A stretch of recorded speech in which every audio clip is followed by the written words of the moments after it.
السلام عليكم ورحمة الله وبركاته. إن الحمد لله نحمده ونستعينه ونستغفره ونعوذ بالله من شرور أنفسنا ومن سيئات أعمالنا. من يهده الله فلا مضل له ومن يضلل فلا هادي له. وأشهد أن لا إله إلا الله وحده لا شريك له وأشهد أن محمدا عبده ورسوله أما بعد. فإن أصدق الحديث كتاب الله وخير الحديث محمد صلى الله عليه وسلم وشر الأمور محدثاتها وكل محدثة بدعة وكل بدعة ضلالة وكل ضلالة في النار. يا أيها الذين آمنوا اتقوا الله حق تقاته ولا تموتن إلا وأنتم مسلمون. அளவற்ற அருளாளனும் நிகரில்லாத பேரன்புடையவருமான அந்த அல்லாஹ்வை போற்றி புகழ்ந்தவனாக என்னுடைய உரையை நான் அவருடைய அன்பும் அருளும் சாந்தியும் சமாதானமும் நாம் உயிரிலும் மேலாக மதிக்கக்கூடிய நபி ஸல்லல்லாஹு அலைஹி வஸல்லம் அவர்கள் மீதும் அவர்களை பின்பற்றி நடக்கின்ற அனைத்து மக்கள் மீதிலும் குறிப்பாக இங்கு ஒன்றுக்குள் இருக்கக்கூடிய நம் அனைவர் மீதும் கண்ணியத்துக்கும் மரியாதைக்குரிய சகோதர சகோதரிகளே, அல்லாஹ் ரப்பல் ஆலமீன் நம் மீது கடமையாக ஆக்கியிருக்கின்ற இந்த ஜும்மா என்ற கடமையை நிறைவேற்றுவதற்காக மார்க்க ரீதியான இந்த உபதேசங்களை கேட்டு எதை கேட்டோமோ அதை நம் வாழ்வில் நடைமுறைப்படுத்த வேண்டும் என்ற உயரிய நோக்கத்தோடு நாம் எல்லாம் இங்கே ஒன்று கொண்டிருக்கிறோம். அல்லாஹ் ரப்பல் ஆலமீன் நம்முடைய நோக்கத்தை நிறைவேற்றுவானாக, நம்முடைய எண்ணங்களையும் செயல்களையும் எல்லாம் சீராக்குவானாக என்று அவர்கள் பிரார்த்தமாக ஒரு சில அறிவுரைகளை நான் உங்களுக்கும் எனக்குமாக நினைவுள்ள விரும்புகிறேன். நாம இருக்கக்கூடிய இந்த மாதம் என்பது முஹர்ரம் என்ற புனிதமிக்க ஒரு மாதமாக இருக்கிறது. முஹர்ரம் என்ற இந்த மாதத்தை சொன்னவுடனேயே எல்லா மக்கள் மத்தியிலையுமே வரக்கூடிய சிந்தனை என்பது ஷியாக்கள் என்று சொல்லப்படக்கூடிய ஒரு இனம்தான், ஒரு கூட்டத்தினர் தான் நினைவுக்கு வருவார்கள். ஏனென்றால் இந்த முஹர்ரம் மாதத்திலே ஏறக்குறைய 20 நாட்கள், முதலாவது பிறையிலிருந்து 10வது பிறை வரைக்கும் அதிகமாகவும், 10வது பிறையிலிருந்து இன்னொரு 10 நாள் என்று சொல்லி ஏறக்குறைய 20-25 நாட்கள் துக்கம் அனுசரிக்கக்கூடியவர்களாக, மார்பிலே நெஞ்சிலே அடித்துக் கொள்ளக்கூடியவர்களாக, இரத்த காயங்கள் ஏற்படுத்தக்கூடியவர்களாக, வீதியில பேரணியாக செல்லக்கூடியவர்களாக, நெருப்பை ஒட்டி வைத்துக் கொண்டு நெருப்பை மெதிக்கக்கூடியவர்களாக, இப்படி ஷியாக்கள் என்று சொல்லக்கூடிய ஒரு சாராரும், ஷியாக்களை பின்பற்றி சில ஊர்களில் சுன்னத் ஜமாத் என்று சொல்லக்கூடிய நபர்கள் உட்பட இந்த மாதத்தை துக்கம் அனுசரிக்கக்கூடிய ஒரு மாதமாக, சடங்காக, சம்பிரதாயமாக பல மூட வழக்கங்களை செய்து வரக்கூடியதை நீங்கள் பார்க்கலாம். ஆனால் திருமறை குர்ஆன் மற்றும் நபி ஸல்லல்லாஹு அலைஹி வஸல்லம் ஹதீஸ்களை பார்க்கும் பொழுது வரலாற்றை எப்படி மாற்றி அமைத்திருக்கிறார்கள், முஹர்ரம் என்ற இந்த புனித மாதத்தை எப்படி சீரழித்திருக்கிறார்கள், இருக்கக்கூடிய உண்மையான வரலாற்றையே மக்கள் மத்தியில மறக்கடிக்க வைத்திருக்கிறார்கள், இதில் உள்ள இபாதத்தை காணாமல் ஆக்கி இருக்கிறார்கள் என்ற நிகழ்வுகளை நாம் பார்க்கிறோம். இந்த மாதம் என்பது புனிதமான மாதம் என்று நபி ஸல்லல்லாஹு அலைஹி வஸல்லம் சொன்னார்கள். இஸ்லாத்துல 4 மாதங்கள் புனித மாதம். புகாரி போன்ற ஹதீஸ்களை பார்க்கிறோம். ரசூலுல்லாஹி ஸல்லல்லாஹு அலைஹி வஸல்லம் சொல்கிறார்கள், துல்காதா, துல்ஹஜ், முஹர்ரம் தொடர்ந்து வரக்கூடிய இந்த 3 மாதமும் புனித புனித மாதம் என்றார்கள். துல்காதா, துல்ஹஜ், முஹர்ரம் என்ற 3 மாதங்கள் புனிதமிக்க மாதம். இன்னொரு மாதம் அது வரிசையில வராது, இடையில வரும். அந்த மாதம் பெயர் ரஜப் என்று ரசூலுல்லாஹ் சொன்னார்கள். இந்த ரஜப், துல்காதா, துல்ஹஜ், முஹர்ரம் என்ற 4 மாதங்கள் புனித மாதம். ரசூலுல்லாஹி ஸல்லல்லாஹு அலைஹி வஸல்லம் அவர்கள் நபியாக ஆகக்கூடிய அந்த நேரத்துல பக்கத்து காபிர்கள் உட்பட இந்த 4 மாதத்தை புனிதமான மாதமாக கருதி வந்தார்கள். புனிதமான மாதம் என்றால் என்ன செய்வாங்க? போர் கூட செய்ய மாட்டாங்க. ஒரு அரசாங்கம் இன்னொரு அரசாங்கத்தோடு செய்யக்கூடிய போரை கூட, இல்ல மனித உயிரை கொல்லக்கூடாது, ரத்தத்தை ஓட்டக்கூடாது என்று சொல்லி புனிதமாக மக்கத்து காபிர்களாலே மதிக்கப்பட்ட மாதம் முஹர்ரம் மாதம். இந்த 4 மாதம். இந்த முஹர்ரம் என்ற பெயர்ல இப்படி அநியாயம் செய்வதை பார்க்கிறோம். அப்ப புனிதமிக்க மாதங்கள்ல ஒரு மாதமாக இருக்கிறது. அதே மாதிரி ரசூலுல்லாஹி ஸல்லல்லாஹு அலைஹி வஸல்லம் அவர்கள், அதாவது இந்த முஹர்ரம் 10வது நாள்ல நிறைய சிறப்புகளையும் சொல்லியிருக்கிறாங்க. அதுக்கு பேர் ஆஷூரா என்பது அதனுடைய பேர். அரபியில ஆஷூரானா 10 அர்த்தம். அரபியல்ல ஆஷூரா என்ற வார்த்தைக்கு என்ன அர்த்தம் என்றால் 10. யௌம ஆஷூரா என்றால் 10வது நாள் என்று அர்த்தம். தாசுவா என்றால் 9 அர்த்தம். யௌம தாசுவா என்றால் 9வது நாள் அர்த்தம். நபி ஸல்லல்லாஹு அலைஹி வஸல்லம் அவர்கள் யௌம ஆஷூரா என்ற வார்த்தைக்கு நிறைய சிறப்புகளை சொல்லியிருக்கிறார். யௌம ஆஷூரா என்ற இந்த நாள்ல நடந்த நிகழ்வுகளை நமக்கு சொல்லி இருக்கிறாங்க ரசூலுல்லாஹி ஸல்லல்லாஹு அலைஹி வஸல்லம். முஹர்ரம் 10வது நாளுக்கு என்று சிறப்பு உள்ள விஷயத்தையும் ரசூலுல்லாஹி ஸல்லல்லாஹு அலைஹி வஸல்லம் சொல்றாங்க. இந்த மாதத்துக்கு ரசூலுல்லாஹ் இன்னொரு பேரையும் வச்சிருக்கிறாங்க. என்ன பேர் தெரியுமா? ஷஹ்ருல்லாஹில் முஹர்ரம். அதாவது இந்த வார்த்தை எங்க அவங்க பயன்படுத்துறாங்கன்னா, ரமலான் மாதத்துல நோன்பு நம்ம கடமையாக்கப்பட்டிருக்குல்ல, ஆரம்பத்துல அப்படி கிடையாது. ரசூலுல்லாஹி ஸல்லல்லாஹு அலைஹி வஸல்லம் அவர்கள் ஆரம்பத்துல தொழுகைதான் அவங்களுக்கு கடமையாக ஆக்கப்பட்டது. அதுவும் மேராஜ் பயணத்துல தான். மேராஜ் பயணத்துக்கு முன்பாக தொழுகை கூட இதுவரை கடமை இல்லை. இந்த நோன்பு என்ற கடமையை பொறுத்த வரைக்கும் முதல்ல கடமையாக்கப்பட்டது ரமலான் கிடையாது. முதலில் கடமையாக்கப்பட்டது இந்த ஆஷூரா என்ற தினத்தில் வைக்கக்கூடிய நோன்பு தான். முஹர்ரம் 10வது நாள்ல வைக்கக்கூடிய நோன்பு தான் கடமையாக இருந்தது. புகாரி முஸ்லிம்ல விரிவாக பார்க்கின்றோம். கடமையாக இருந்தது. எப்போது அல்லாஹ் ரமலான் மாதத்தினுடைய நோன்பை கடமையாக்கி விட்டானோ அதற்கு பிறகு நபிகள் நாயகம் ஸல்லல்லாஹு அலைஹி வஸல்லம் சொன்னார்கள், விரும்பியவங்க இந்த யௌம ஆஷூரால நோன்பு வைங்க, விரும்பியவங்க நீங்க விட்டுறலாம், சாய்ஸ் உங்களுக்கு கடமை இல்லை என்ற நிலைக்கு ரசூலுல்லாஹ் வந்தார்கள் என்பதை பார்க்கிறோம். நபி ஸல்லல்லாஹு அலைஹி வஸல்லம் கடமை என்று இருக்கக்கூடிய அந்த இடத்திலிருந்து சுன்னத் என்ற ஒரு இடத்துக்கு இதை கொண்டு வர்றாங்க. அப்ப ரமலான் மாதத்துக்கு முன்னாடி இந்த யௌம ஆஷூரா என்ற நோன்பு, முஹர்ரம் 10வது நாள் இருக்கக்கூடிய நோன்பு, ரமலான் நோன்பு எப்படி கடமையாக இருந்ததோ அதே போல நிலையை இருந்ததை நம்ம பார்க்கிறோம். அதே மாதிரி ரசூலுல்லாஹ் சொல்றாங்க, ரமலான் மாதத்துக்கு பிறகு ஒரு சிறப்பான ஒரு நோன்பு இருக்கிறது என்றால் ஷஹ்ருல்லாஹில் முஹர்ரம். அது அல்லாஹ்வுடைய மாதமான முஹர்ரம் மாதத்தினுடைய நோன்பு தான் ரமலானுக்கு பிறகு இருக்கக்கூடிய நோன்பில் சிறந்த நோன்பாக இருக்கிறது என்று ரசூலுல்லாஹி ஸல்லல்லாஹு அலைஹி வஸல்லம் சொல்றாங்க. அதே மாதிரி அஃதலுல் ஸலாத்தி பஅதல் ஃபரீதா ஸலாத்துல் லைல், சிறப்பான தொழுகை எதுவென்றால், கடமையான தொழுகைக்கு பிறகு சிறப்பான தொழுகை எதுவென்றால் இரவில் தொழக்கூடிய தொழுகை தான் என்று ரசூலுல்லாஹ் சொல்றாங்க.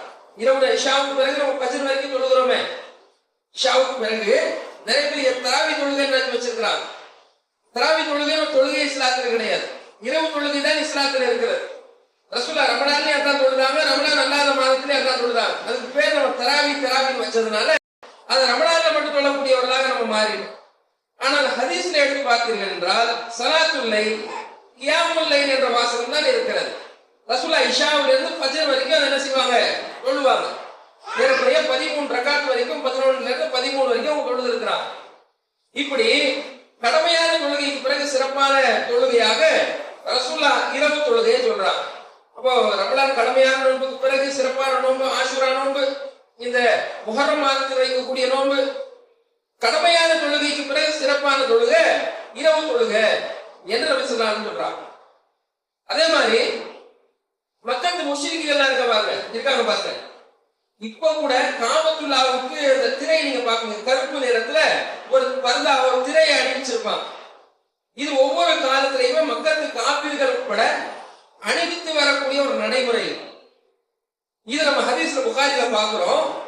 யௌம ஆஷுரா என்ற முஹர்ரம் 10வது நாள்ல இந்த மக்கத்து முஷ்ரிக்குகள் புனிதமான நாளாக கருதி என்ன செய்வாங்கன்னு சொன்னா, காபத்துல்லாவை பர்தாவை தொங்க விடுவாங்க முஹர்ரம் 10ல. முஸ்லிம்கள் கிடையாது, மக்கத்து காபீர்கள் என்ன செய்வாங்க, கான துஸ்தரு ஃபீஹில் காபா, காபாவுக்கு பர்தாவை தொங்க விடுவார்கள் என்பதை புகாரில பார்க்கிறோம். ரசூலுல்லாஹ் மதீனால நோன்பு நோக்கிறதுக்கு தனி காரணம், மக்கால இந்த நோன்பு வச்சாங்கல்ல அது தனி காரணம். மக்காவுல ரசூலுல்லாஹி ஸல்லல்லாஹு அலைஹி வஸல்லம் அவர்கள் இந்த நோன்பு வைத்தது காரணம், ரமலான் மாதத்துக்கு முன்னாடி இது கடமையா இருந்துச்சு. மதீனாவுக்கு இப்படி நோன்பு வச்சுட்டு வந்து பாக்குறாங்க. மக்கால பார்த்ததுன்னா மக்கத்து காப்பீர்கள், மதீனால வந்து பாக்குறாங்க. ஏன்னா யூதர்கள் அங்க இருக்கிறாங்க, கிறிஸ்தவர்கள் இருக்கிறாங்க, மைனாரிட்டியா கிறிஸ்தவர்கள் யூதர்கள் இருக்கிறாங்க. இவங்க நோன்பு வச்சுட்டு இருக்கிறாங்க. அப்புறம் ரசூலுல்லாஹ் கேட்கிறாங்க, நீங்க ஏன் நோன்பு வைக்கிறீங்கன்னு கேட்கிறாங்க. யூதர்களை பார்த்து முஹர்ரம் 10ல நீங்க என்ன காரணத்துக்காக நோன்பு வைக்கிறீங்கன்னு சொல்லி நபி ஸல்லல்லாஹு அலைஹி வஸல்லம் அவர்கள் கேட்கிறாங்க. அவங்க சொல்றாங்க, ஹாதா யௌமுன் அதீம், இதுவா மகத்தான நாள், முஹர்ரம் 10 இது. இந்த நாள்ல தான் நஜ்ஜல்லாஹு மூஸா மின் ஃபிரௌனிடமிருந்து அல்லாஹ் காப்பாற்றிய நாள். கடல்ல ஃபிரௌனையும் ஃபிரௌனுடைய பட்டாளத்தையும் மூழ்கடித்து மூசாவையும் பனு இஸ்ரவேலர்களையும் அல்லாஹ் காப்பாற்றிய நாள் முஹர்ரம் 10. வஷக்கர மூஸா, அதற்கு மூசா நன்றி செலுத்துவதற்காக நோன்பு நோற்றார். பசாம மூசா ஷுக்ரன் லில்லாஹ், அல்லாஹ்வுக்கு நன்றி செலுத்துவதற்காக மூசா அலைஹிஸ்ஸலாம் நோன்பு நோற்றார் முஹர்ரம் 10ல. மூசாவை பின்பற்றி நாங்களும் நோன்பு வைக்கிறோம் என்று யூதர்கள் சொல்றாங்க. ரசூலுல்லாஹ் சொல்றாங்க, ஆனா அஹக்கு பி மூசா மின்கும், உங்களை விட மூசாவுக்கு தகுதியானவன் நான். உங்களை விட, யூதர்களை விட மூசாவை மதிப்பதிலே, மூசாவை கண்ணியப்படுத்துவதிலே தகுதி வாய்ந்தவன் நான் தான் என்று ரசூலுல்லாஹ் தானும் நோன்பு வைத்தாங்க, சஹாபாக்களுக்கும் நோன்பு வைக்க சொன்னாங்க என்ற ஹதீஸ் பார்க்கிறோம். அப்ப இந்த முஹர்ரம் 10 என்று நீங்கள் தேட ஆரம்பித்தால், மக்கள் முஷ்ரிக்குகள் அந்த நாளை புனிதமா நினைக்கிறாங்க, யூதர்கள் அந்த நாளை புனிதமா நினைக்கிறாங்க. முஷ்ரிக்குகள் நினைக்கிறதுக்கு காரணம், இது ஒரு புனிதமான மாசம் நினைச்சு முஹர்ரம் 10ல நோன்பு எல்லாம் வைத்துக் கொண்டு பர்தாவை தொங்க விடக்கூடியவர்களாக அவங்க யூதர்கள் இல்லாதவர்கள் புனிதமா நினைக்கிறாங்க. மதீனால வந்து பார்த்தா யூதர்கள், இது சாதாரண நாள் கிடையாது, மூசா அலைஹிஸ்ஸலாம் காப்பாற்றுற நாளாச்சே, ஃபிரௌனை ஃபிரௌனுடைய பட்டாளத்தை கடல்ல மூழ்கடிச்சு எல்லாம் காப்பாற்றுற நாளாச்சே என்று சொல்லி தௌஹீது மேலோங்கிய நாள், எதிரி வீழ்த்தப்பட்ட நாள் முஹர்ரம் 10, ஆஷுரா நாள் அது என்று நோன்பு வைத்து ரசூல் அங்கீகாரம் கொடுக்குறாங்க. இந்த மாதிரி விரிவான ஹதீஸ்களை பார்க்கிறோம். அப்ப இப்பேற்பட்ட ஒரு வரலாற்றில் இருக்கக்கூடிய குர்ஆன்ல ஹதீஸ்ல சொல்லப்பட்ட சிறப்பு வாய்ந்த புனிதமிக்க மாதம் முஹர்ரம் 10 என்று அல்லாஹ்வால் தூதரால் அங்கீகாரம் கொடுக்கப்பட்ட நாள். அந்த நாள்ல ஒரு சிறப்பான வரலாறுகள் எல்லாம் நடந்திருக்கிறது. மூசா அலைஹிஸ்ஸலாம் ஜெயித்திருக்கிறார், எதிரி தோற்று இருக்கிறான். அது ஒரு புனிதமான மாதமாக அல்லாஹ்வால் தரப்பட்டிருக்கிறது. ஆனால் என்ன நடந்தது? இன்றைய இஸ்லாமிய சமுதாயத்தில் எப்படி இந்த நாளை நினைக்கிறாங்க? அதாவது ரசூலுல்லாஹி ஸல்லல்லாஹு அலைஹி வஸல்லம் பேர் ஹுசைன், ஃபாத்திமா அவர்களுக்கு பிறந்த ஹசன் ஹுசைன் என்ற பேர குழந்தையில ஹுசைன் அவர்கள் ரசூலுல்லாஹ்வுக்கு பின்னாடி ஒரு ஆட்சியாளர் யசீத் என்று சொல்லப்படக்கூடிய ஆட்சியாளர் வருகிறார். கர்பலா என்ற இடத்திலே யுத்தம் நடைபெறுகிறது. ஒரு தற்செயலாக ஹுசைன் அவர்கள் முஹர்ரம் 10 கொல்லப்பட்டு விட்டார். முஹர்ரம் 10 கொல்லப்பட்டு விட்டார் ஹுசைன் அவர்கள் ரலியல்லாஹு அன்ஹு. இதத்தான் எல்லாரும் நோன்பு இப்போ இந்த இஸ்லாமிய சமுதாயத்தை நீங்க பார்த்தீர்கள் என்றால், இது இந்த வரலாறு தான் மிகைத்திருக்கிறது. நான் ஆரம்பத்தில் சொன்னேனே, அந்த வரலாறு எல்லாம் இல்லை. மூசா அலைஹிஸ்ஸலாம் காப்பாற்றப்பட்ட வரலாறு இல்லை, ஃபிரௌன் அழிக்கப்பட்ட வரலாறு இல்லை, இது ஒரு புனிதமான மாதம் என்ற வரலாறு இல்ல. இந்த மாதத்துல நோன்பு வைப்பது ரசூலுல்லாஹ் ரமலானுக்கு முன்னாடி கடமையாக்கி இருக்கிறாங்க, அதெல்லாம் இல்ல. என்ன இருக்கிறது என்றால் முஹர்ரம் 10 ஹுசைன் அவங்க கொல்லப்பட்ட நாள். சில முஸ்லிம்கள் நோன்பு வைப்பாங்க, ஏன்னு கேட்டு பாருங்களேன், ஹுசைன் அவர் கொல்லப்பட்டார்கள், அதுதான் நோன்பு வைக்கிறோம் என்ற மாதிரி நோன்பு வைக்கக்கூடியவர்களாக இருக்கிறார். முஹர்ரம் மாசம்லாம் பாருங்க, பல ஊர்கள்ல நீங்க பார்க்கலாம், முஸ்லிம் முஹல்லாக்கள் பாருங்க ஒரு பேனர் வெளியே வச்சிருப்பாங்க. என்னடா பார்த்தா தீ மிதிக்கிறாங்க. தீ மிதிக்கிறதுக்கு இஸ்லாத்துக்கு என்ன சம்பந்தம்? இது காபிர்களுடைய கலாச்சாரம் இல்லையா? இது ஒரு நெருப்பை கொட்டி வைத்துக் கொண்டு நெருப்புல நடப்பாங்க. அந்த மாதிரி ஒரு காரியத்தை இப்படியே காப்பி அடிச்சு இவங்க செய்யறாங்க. கடந்த வருஷம் நான் திருப்பத்தூர் என்ற ஊர்ல பார்த்தேன். நம்ம பக்கத்தில் இருக்கக்கூடிய ஒரு ஊர்ல நெருப்பை போட்டு நடக்கக்கூடியவர்களாக இருக்கிறாங்க. நாமக்கல்ல எல்லா ஜமாத்தார்களும் எதிர்ப்பு தெரிவிச்சு கம்ப்ளைண்ட் எஸ்பி ஆபீஸ்ல கம்ப்ளைண்ட் கொடுத்திருக்காங்க. இது இஸ்லாமுக்கு சம்பந்தம் இல்ல, நெருப்பு மிதிக்க போகிறார்கள் என்று சொல்லி எல்லா ஜமாத்தும் சேர்ந்து அந்த தர்காவை ஆதரிக்கக்கூடிய ஜமாத்துக்கு எதிராக கம்ப்ளைண்ட் கொடுத்துட்டு வர்றாங்க. இப்போ நடந்து 2024 கூட இப்ப நெருப்பை போட்டு நடக்கக்கூடியவர்களாக நாங்கள் கவலையை வெளிப்படுத்துகிறோம். இஸ்லாத்துல கவலையை வெளிப்படுத்துறதுக்கு 3 நாள் தாண்டி அனுமதி கிடையாது. நேற்று தான் இறந்து போனாரா ஹுசைன் அலிகள் அவர்கள்? முந்தனத்து தான் இறந்து போனாரா? அவர் இறந்து ஆயிரக்கணக்கான வருடங்கள் ஆக போகிறது. அவ்வளவு வருடங்கள் தாண்டி வருடம் நினைவு கூறுவதற்கு அனுமதி இருக்கா இஸ்லாத்துல? 3 நாளைக்கு பிறகு துக்க அனுஷ்டிக்க அனுமதி கிடையாது. அந்த 3 நாள்ல துக்க அனுஷ்டிக்கும் பொழுது கூட ரசூலுல்லாஹ் சொன்னாங்க, கண்ணங்கள் அடிச்சுக்க கூடாது, சட்டையை கிழிச்சிக்க கூடாது, வார்த்தையில அதாவது சாபமிடக்கூடிய கெட்ட வார்த்தைகளை சொல்லிவிடக் கூடாது. லைஸ மின்னா மன் தரபல் சுதூத், யார் துக்க நேரத்தில் கவலையில கண்ணங்கள்ல அடித்துக் கொள்றானோ, துக்கத்தினால் சட்டைகளை கிழித்துக் கொள்கிறானோ, துக்கத்தினால் கெட்ட வார்த்தைகளை சொல்லி கூப்பிடுகிறானோ, லைஸ மின்னா, அவன் என்னை சேர்ந்தவன் கிடையாது என்று சொல்ல சொன்னாங்க. முஸ்லிம் இல்லைன்னாங்க. துக்கமாக என்று சொல்லிக்கொண்டு ஒரு பிளேடு கையில வைத்துக் கொண்டு அடிப்பாங்க, ஒரு கத்தியை வைத்துக் கொண்டு அடிப்பாங்க. மார்பு பகுதியில் என்ன செய்யும்? ரத்தங்கள் அப்படியே வெளியே வரும். குழந்தைய வைத்துக் கொண்டு அடிக்கிறாங்க. சின்ன சின்ன குழந்தைகளை வைத்துக் கொண்டு ரத்தங்களை வெளியே வரக்கூடிய காரியங்களை நீங்க பார்க்கலாம். இதெல்லாம் நம்பிக்கை என்ற பெயரால, மதிக்கிறோம் என்ற பெயரால, முஸ்லிம் என்ற பெயரால, இதுதான் இஸ்லாத்தில் சொல்லப்பட்டிருக்கிறது என்ற பெயரால இந்த காரியங்கள் எல்லாம் செய்கிறார்கள் என்று சொன்னால் நம்ம எவ்வளவு இவர்களிடத்துல தாவா பணி செய்ய வேண்டிய தேவையும் கடமையும் இருக்கிறது என்பதை யோசித்து பாருங்க. இந்த சமுதாயத்துல இன்னும் கூட மூட பழக்க வழக்கத்துல, மூட நம்பிக்கையில இதெல்லாம் இஸ்லாம், இதெல்லாம் மார்க்கத்தில் சொல்லப்பட்டிருக்கிறது என்ற நம்பிக்கையில செய்கிறார்கள் என்று சொன்னால் நம்ம சொல்ல வேண்டிய தேவை எவ்வளவு இருக்கிறது என்பதை ஒரு கணம் நாம் யோசித்து பார்க்க வேண்டும். அப்படி இந்த மாதிரி மார்க்கத்தில் தடுக்கப்பட்ட ஒரு காரியத்தை அப்போ இருக்கக்கூடிய வரலாறை மறைத்து விட்டு இதுதான் யூதர்களுடைய சதி, பள்ளிவாசல்ல தொடர்பை ஏற்படுத்தக்கூடியவர்களாகத்தான் முஸ்லிம்கள் இருக்கணும், 5 வரை தொழக்கூடியவர்களாக நம்ம இருக்கணும். இந்த சிந்தனையை மாற்றி தர்காவுல மாற்றி விடக்கூடியவர்களாக இந்த யூதர்களுடைய சதி வந்ததா இல்லையா? ஷியாக்களுடைய சதி வந்ததா இல்லையா?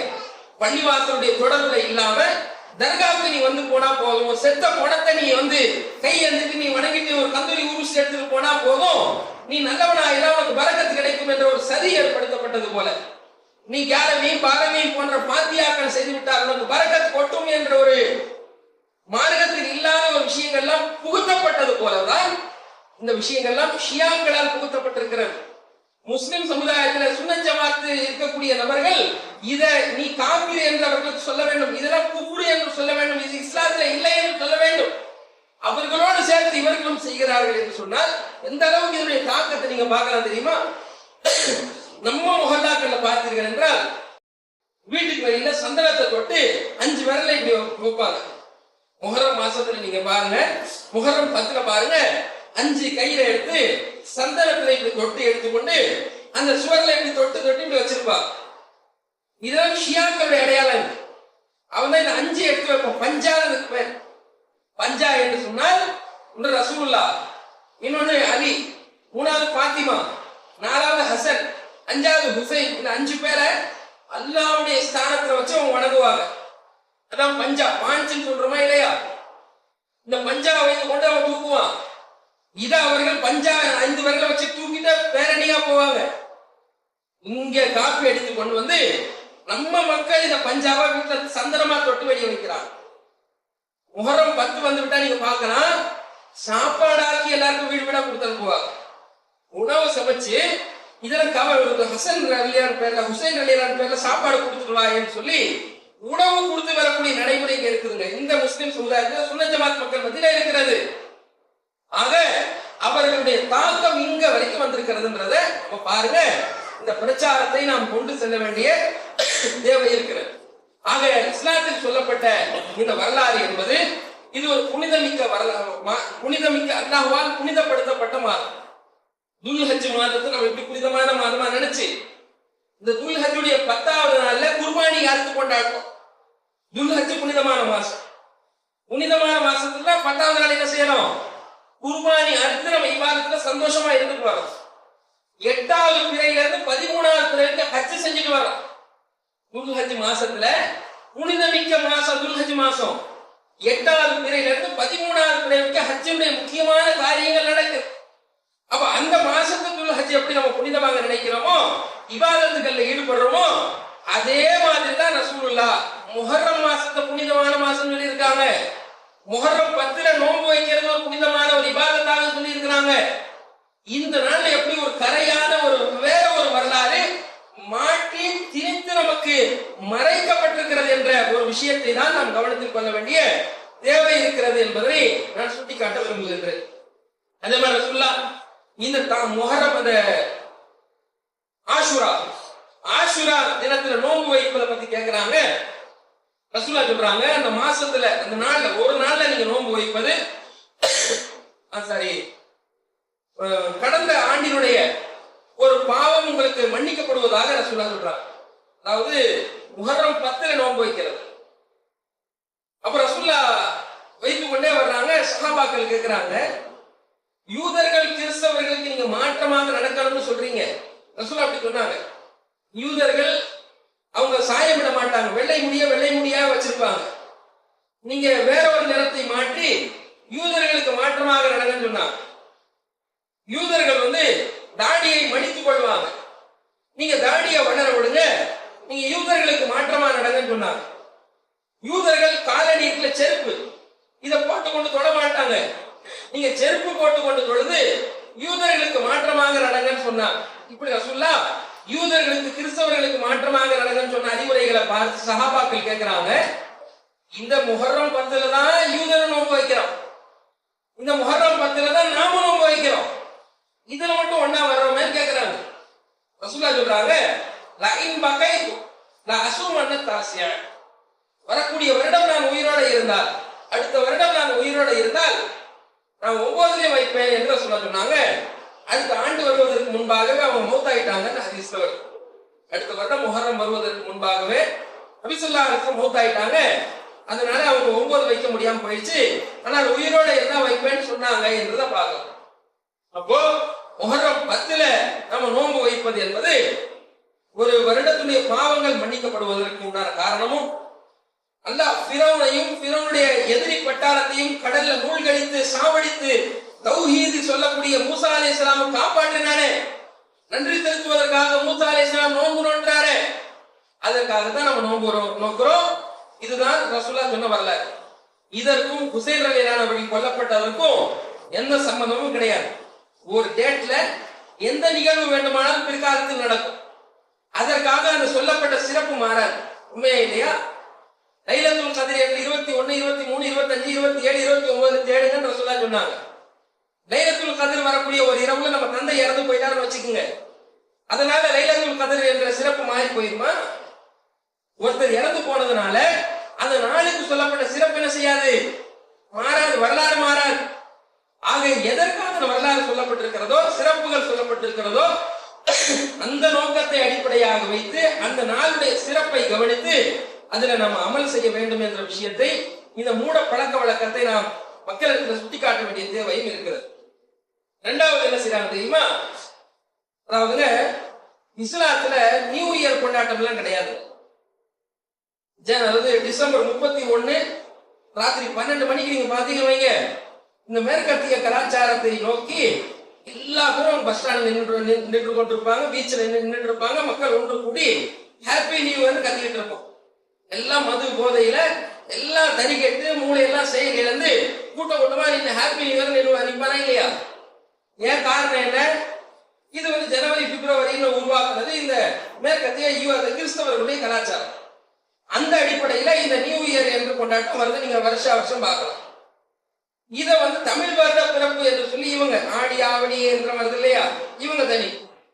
நமக்கு எதனா ஒண்ணு வேணுமேன்னு சொல்லி சில பேர் கண்டுபிடிச்சு இந்த முஹர்ரம் மாசம் 1ஆம் தேதி வந்த உடனே நீங்க பாத்தீங்கன்னா ஹாப்பி இஸ்லாமிய நியூ இயர் என்ற மாதிரி சில பேர் கலந்துருக்காங்க. அதற்கு இஸ்லாத்துக்கு சம்பந்தம் கிடையாது. இஸ்லாத்துல கொண்டாடப்படக்கூடிய தினம் என்பது 2 தான். ஒண்ணு ஹஜ் பெருநாள், இன்னொன்னு நோன்பு பெருநாள். ஹஜ் பெருநாள் ரசூலுல்லாஹ் நமக்கு சிறப்பான ஒரு நாளா சொல்லி இருக்கிறாங்க. நோன்பு பெருநாளை சிறப்பான ஒரு நாளாக கொண்டாட வேண்டிய ஒரு நாளா சொல்லியிருக்காங்க. இந்த 2 நாளை தாண்டி இந்த மாதிரி எந்த சிறப்பையும் நம்ம என்ன செய்யக்கூடாது, கொண்டாடக்கூடாது. இதுல நிர்வாக வசதிக்காக ஏற்படுத்துற நாள். 1ஆம் தேதி சம்பளம் வாங்கணும், 5ஆம் தேதிக்குள்ள கரண்ட் பில் கட்டணும், 30ஆம் தேதி அசன ஒரு மாசம் முடியும் சொல்றீங்கன்னா நிர்வாக வசதிக்காக ஏற்படுத்திக் கொள்ளலாமே தவிர இதுல எந்த மார்க்கத்தின் நன்மையும் அதில் கிடையாது என்பதை நம்ம தெரிந்து கொள்ளலாம். அது இல்லாம என்ன செய்யறாங்க தெரியுமா? இப்படி மூட நம்பிக்கையில ஒரு சாரார் ஹுசைன் ரலியல்லாஹுடைய பேர்ல ஷியாக்கள் என்ற பெயர்ல அவங்களை பின்பற்றி சுன்ன ஜமாத் மக்கள் சில பேரும் இதுல தீயில இறங்குறது, நெஞ்சில அடிக்கிறது, ஹசன் ஹுசைன் கத்துறது, பஞ்சா எடுக்கிறது. இப்படி இன்னொரு வகை பாத்தீங்க, எல்லா பள்ளிவாசல்களையும் முஹர்ரம் 10 எப்பேற்பட்ட நாள் தெரியுமா? இந்த நாள்ல தான் ஐயூப் நபி நோயில இருந்தார்ல, அவர் புழு பூச்சி எல்லாம் உடம்புல ஊறிக்கிட்டு இருந்துச்சுல, அவர் குணமான நாள் முஹர்ரம் 10. இதுக்கு ஆதாரமே இருக்காது. இவங்க பயன்ல பேசிக்கிட்டு இருப்பாங்க. இப்ராஹிம் அலைஹிஸ்ஸலாம் அல்லாஹ்வுடைய உற்றகோளர் ஆயிட்டார்ல, நெருப்பு குண்டத்துல இறங்கினார்ல, அல்லாஹ் காப்பாத்தினார்ல, அது நடந்த நாள் முஹர்ரம் 10. நூஹ் நபி இருந்தார்ல, கப்பல்ல உட்கார்ந்தார்ல, அவங்க ஈமான் பண்ணவங்க கப்பல்ல இருந்தாங்கல்ல, அது ஜூதி மலையின் மீது போய் உட்கார்ந்துச்சா இல்லையா?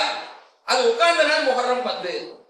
என்ன மாதிரி ஒரு கதையை இழுத்து விடுவாங்க. அதுக்கு ஆதாரம் இருக்காது. குர்ஆன் ஹதீஸ்ல ஆதாரம் கிடையாது.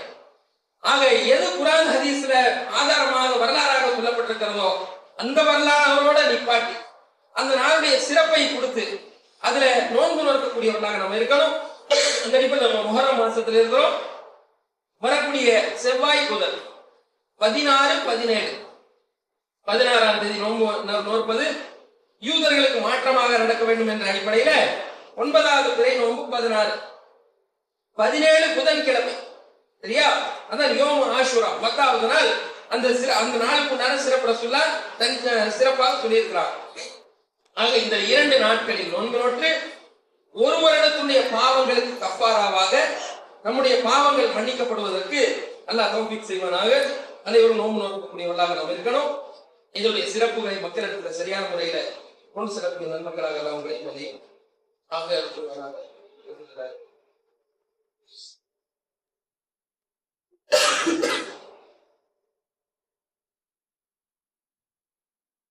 அல்ஹம்துலில்லாஹி ரப்பில் ஆலமீன். புகழ் அனைத்தும் நம்மை எல்லாம் படைத்து பரிபாலனம் செய்யக்கூடிய அந்த ரப்பல் ஆலமீன்